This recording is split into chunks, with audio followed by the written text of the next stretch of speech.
For informational presentations, this is something new that we're trying here in the city of Fitchburg for FY27.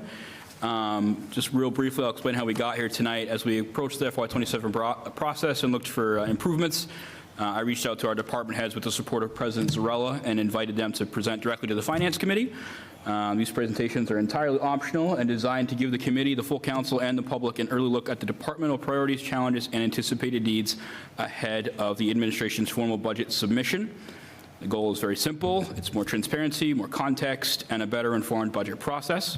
By hearing directly from departments in advance, we are better positioned to understand the full picture before we begin deliberations. Just a second, please, Councillor. To respect both time and process, these presentations are structured as overviews with questions and the committee limited to clarifications and when asked at the chair's direction. We've offered a series of dates in the past leading up to, and we begin tonight. Director Hinkle, you are our first presenter, so thank you for your bravery in coming before us tonight. Excuse me, Mr. President.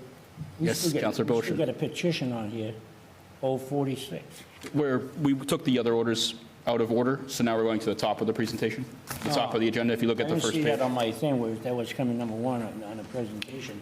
It's right here, right below council the whole meeting. Oh, I didn't. You got it right there. So, as I was saying, this is about oversight, improved communication, and more informed decision-making process, I hope. And with that, I'll leave it to you, Director Hinkle. Take it away. I just want to thank you all for the opportunity to come here and give you an update on the library department. I am hoping to give you just kind of a quick overview on the library in general, funding, our staffing, as well as our fiscal 27 outlook. So hopefully I don't take too much of your time. So just a couple of statistics I'd love to start out with. In fiscal 25, we had the library hosted over 522 programs with over 8,000 attendees.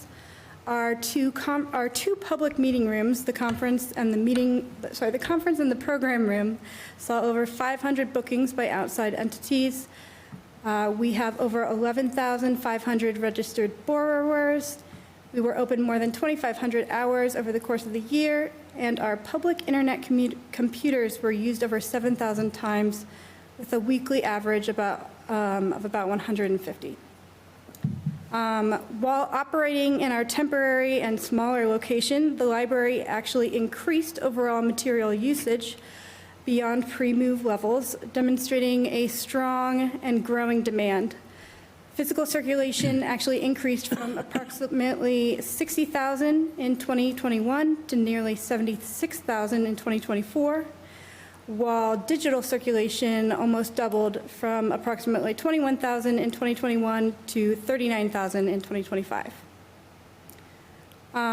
Moving to the building project that we all know well, the library is renovating and expanding the 610 Main Street facility to expand its ability to deliver services, draw people to downtown Fitchburg, and provide economic and cultural benefits. I always like to put my library plug in. Public libraries are one of the few places remaining that does not require people to spend money in order to utilize its space, and they are uniquely positioned to address the lack of accessible and safe community spaces by providing an environment where services can take place. Some highlights within the project include a multi-use community room, a children's room that both will allow for an expansion of programs and services, again, providing a place where people convene, connect, and learn. We'll also have a makerspace and a learning computer lab, which will create the opportunity to meaningfully expand programming, our programming curriculum at a critical moment of renewal and reinvention in Fitchburg. Before I move on to funding, any comments, questions? Councillor Boschman, do you have a clarification question for Director Hinkle? Yeah, just want to ask him a question about the building, the new building coming online. Sure. Are you going to meet the budget on the new building, the 40 million? Are you over? So I did not come here to talk about the project budget tonight. I'm happy to have that conversation, but I don't have the paperwork in front of me to talk about it. I know that we are doing everything we can, and we've had a lot of good negotiations between the the city and the contractor. All right. I yield the floor. Okay, moving on to the financial aspects. All right. So when we talk about municipal library funding, I think it's really important to look at the scale of operating costs for the library in comparison to the overall city. Just so you know the source, I'm going to use numbers from the fiscal 25 report from the the Division of Local Services, so I can demonstrate that scope in relation to the overall city expenditures. In fiscal 25, the overall city general fund expenditures amount was approximately $156 million. The library's annual operating expenditures amounted to approximately $1.2 million, which represents less than 1% of the city's general fund expenditures. In dollars, that means for every $100 the city spends, about 81 cents is attributed to the library. The city spends about $3,771 per resident on services, with 30 of that supporting the library. Do you just want to point out that $30 is about the cost of a hardcover book? So the investment for operating this library comes out to this roughly $30 per resident per year. For that cost, our community is receiving educational, workforce, and community support. The library is one of the highest value services per dollar that the city can provide to its residents while operating on a very small share of the municipal budget. High impact, low cost. Any questions before I go on to staffing overview? Do you mind just repeating the number for the budget, the year budget, 1.2 million you said? Yeah, so in fiscal 25, the city's general fund expenditures amounted to approximately 156 million, and the library's operating expenditures amounted to approximately 1.2 million. Further questions from committee members? Okay, moving on. So I just wanted to give you all, before the budget season commences, a bit of an idea or an inside look at the staffing of the public library, because personnel accounts for 70% of our annual operating budget, like most libraries in the state of Massachusetts. So I just want to give a very quick overview of the positions within the library staff. Library positions, at least in Fitchburg, predominantly fall under three categories. Librarians, which typically require a master's degree in library science and professional experience. A pre-professional, which requires relevant education or experience. And a library technician position, which strongly encourages applicants with to have some college experience. On top of those three levels of library staff, we also have the position of library director. We have an administrative assistant and a building custodian. I am happy to answer questions or go over the job descriptions of any of those positions, but I also don't want to take up too much of your time tonight. Does anybody have questions for Director Hinkle about the positions themselves, or? And I do just want to emphasize, I wanted to point out those three different levels of librarian-type positions because they are different grades in the CBA matrix. Questions from committee members? I just have a question. Walsh? Have you increased the number of staff in the last year? Or the No. last couple of years? No, I believe last fiscal year, we had a librarian vacancy, Right. but we actually reimagined that position and reallocated it to a pre-professional position. Okay. Because the pre-professional position, their core responsibilities land more on desk coverage, and we found it to be more cost-efficient. Okay. All right. Thank you. And Director Hinkle, because you've touched on the staffing, can you, in the past, when we had to make some serious choices here in the city, the library took some significant cuts and we lost some accreditation. Would you mind just going into a little bit about kind of what that entails should you lose some of your staffing and what that would mean for services in the city?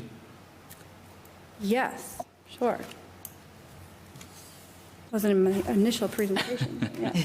It's, I think we've chatted about it before. It's just sort of, when the library took a big hit, Yeah. legally, we have obligations that we have to meet for MBLC standards and things of that nature. So if you could just give a little general overview of what that would mean, if you were to lose the required amount of staffing. Right, so the state aid to public library program has regulations and standards for eligibility. So to be certified each fiscal year, a municipality and its library has to meet those appropriations and requirements. They are called the minimum standards of free public library services. So one of those is the municipal appropriation requirement, which is a calculation that ensures libraries are not disproportionately cut in comparison to other departments throughout the municipality. Then we have the minimum standards, which include that we are open to all residents of the Commonwealth, make no charge for normal library services. We have a minimum number of hours open per week. In our municipality of Fitchburg, we fall under the 40 to 50,000 range, which is 59 hours per week. I'm happy to say we are open 59 hours per week as of this most recent fiscal year. We also have, there is a director personnel requirement in populations 10,000 and up. A materials expenditure, and again, in our municipality, we have a 13% requirement on materials expenditures. So these are anything that will circulate or go towards patrons' use. We must spend 13% of our total allocated municipal income on those materials. We have to lend books and other materials to libraries in the Commonwealth. A few other things that are not as interesting. I find it all very interesting myself. I will say that if we do not meet those requirements, there is a very laborious waiver process that the city can go through. I have heard some horror stories. It is very intricate work, and you only have a very small time that you're given that grace period. Because of the position that we are in right now with our building project, we absolutely must meet the state regulations and standards for the state aid program. If we do not, we must return the $12.5 million MBLC grant that was given to us for the library construction project. Well, thank you for sharing that with us. That is a tough one to hear, but we appreciate your transparency. I know it's not the best news, We sorry. appreciate your transparency with that. I do want to add, I really was appreciated that you brought up that libraries really are kind of the last public space for people to gather freely and for free. I mean, they're sanctuaries of free speech and creative ideas and thought. They're often under attack, particularly at the federal level. And I think it's one of the services we provide that maybe I would hope that more of the residents would kind of understand just how much everyone is doing at the library, particularly for underserved populations. And also, I think that, we talk about how we're going to grow as a community, how we're going to build up our population. Libraries are a big draw for young people, for, young entrepreneurs, or, young families, just like schools are. And I think, having a really redeveloped, state-of-the-art Fitchburg Public Library is going to really be a draw for the city of Fitchburg and bring in families who want to come together and gather and be a part of the community, and the library is one of the best places to do that in our city. So thank you, Director Hinkle. Further questions from committee members? Councilor Beaufort? Excuse me. I want to go back to a couple of things. You got a total of, if I figure my math, you got about 14, 15 people total employment down there? You got 5.9. I don't understand where the 9.9 comes in. Then you got three part-time. You Yeah, got to be honest with 3.3 you, full-time. to be honest with you, those personnel lines, I need to sit with Auditor Cronin and update those. That is on me. She asked me to meet with her to update those. But right now, we have 15.7 FTE. 15? Yeah, I can actually give you a breakdown. And if you wouldn't mind just explaining to kind of those watching at home, we obviously don't hire 0.7 of a person, but if you wouldn't mind breaking that down and how we do that math, that'd be great, I think, for us. Right, so it's calculated, this is something I'm always struggling with because of our kind of odd hours. We have a variety of positions with different numbers, so we'll have a 12-hour-a-week person, a 19-hour-a-week person, a 15-hour-a-week person. So we do a calculation divided by the 35-hour work week. Right now, we have 4 full-time librarians. That's the children, teen, adult, and reference librarian. We have 3 part-time librarians. We have 2 full-time pre-professionals, 2 part-time pre-professionals, 9 part-time library technicians, and 2 student pages. Mr. Boschman, Councilor Boschman, you still have the floor, sir. Okay. I want to go back to what you said, if we don't meet the guidelines of the state on that $12.5 million, right? So you're telling me that that library that we got right there has to be open by a certain date, even though we have no control over what happens? Over what happens? If we have a problem, some major problems. I think I can address that. I just want to address it properly. So what I can tell you, in the contract that we signed upon starting this project, one of the assurances was that the completed facility will continue to be used as a free public library for at least 20 years. That means at the project's completion, it must open. It cannot sit vacant. It must open immediately upon completion and run as a free public library for 20 consecutive years. Because you weren't here when we had the major crisis in the financial situation. That's correct, I was not. Right. So the city had to make some very, very tough decisions. So part of the problem was, and I think one of your board members back there knows that they had to shut down the library certain. I'm aware, yeah. Yeah. So I know a lot of people were upset, but they had to do it because they couldn't meet the requirements and we didn't have the money. I completely understand that position that Fitchburg was in, and I know that this year, just like every other municipality across the Commonwealth, we're all in a difficult financial position with the timing of this building project. These are the requirements. All right. So if you just don't have the money, you don't have the money to pay them back. Guess we're going to have to, yeah. Or they can take the building I back. completely understand. We can give them the keys and give them the building back, too. Pardon? We could give them the keys and give them the building back, too. It's a little more complex than that. Counselor, that's not exactly how the Massachusetts Board of Library Commissioners works. They don't own the buildings. Well, when you don't have the funds, you don't have the funds, Mr. Counselor. Well, I know that. And you can ask Jackie, she sits on the right, eh? If there's no money to be had, there's no money to be had. I think that might be a conversation for the Massachusetts Board of Library Commissioners. Yeah. They're not exactly criminals. They're not going to turn, the interest rate up or anything like that on the loan. It would be a long process, many conversations, and something that we can cross that bridge when we get there, if we were to ever get there. Certainly. Yeah. Okay. Are you all But set, I am Counselor? aware, Councilor Bushman, of the budget cuts in 2008 and the repercussions and the situation that we find ourselves in today. All right. Well, I'm going to say most of my question when we actually have the budget hearings, so. Okay. All right? All right, thank you. We appreciate that, Counselor. Further questions or comments? President Zarella. First of all, thank you for the presentation. I just wanted to say I have been and continue to be a very strong advocate of public libraries. I think that even as we are in a budget crunch, this is an essential service that we provide.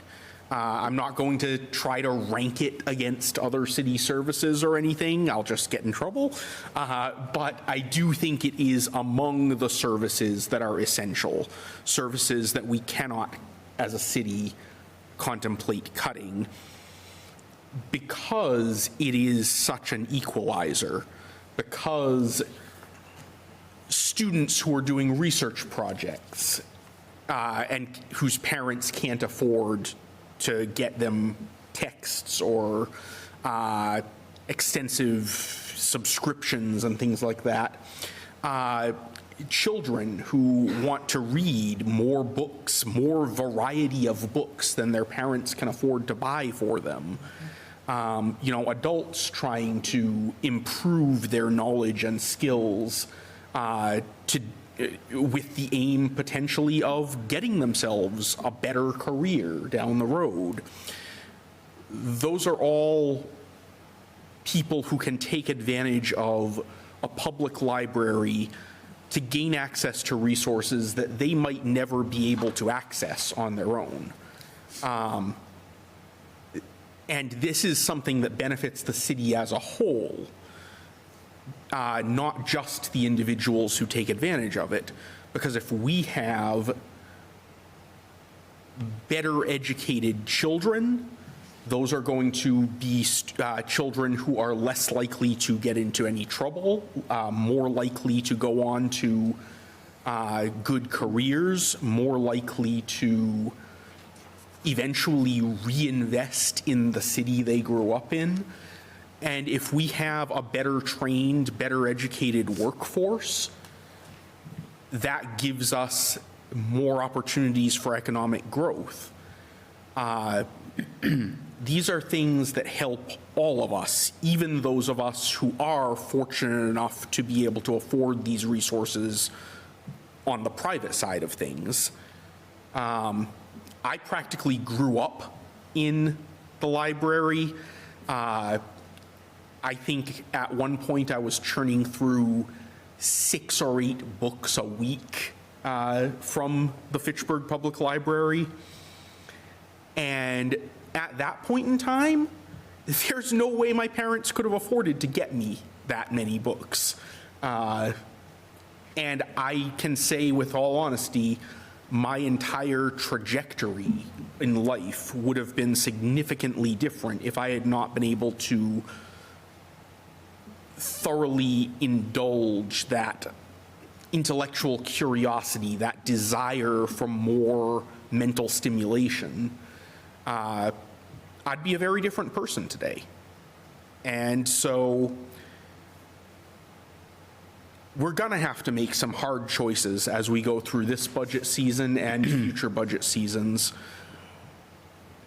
But I hope that we can all come together behind the idea that there are certain services that we should not be cutting, certain services that are part of our core role as a municipal government.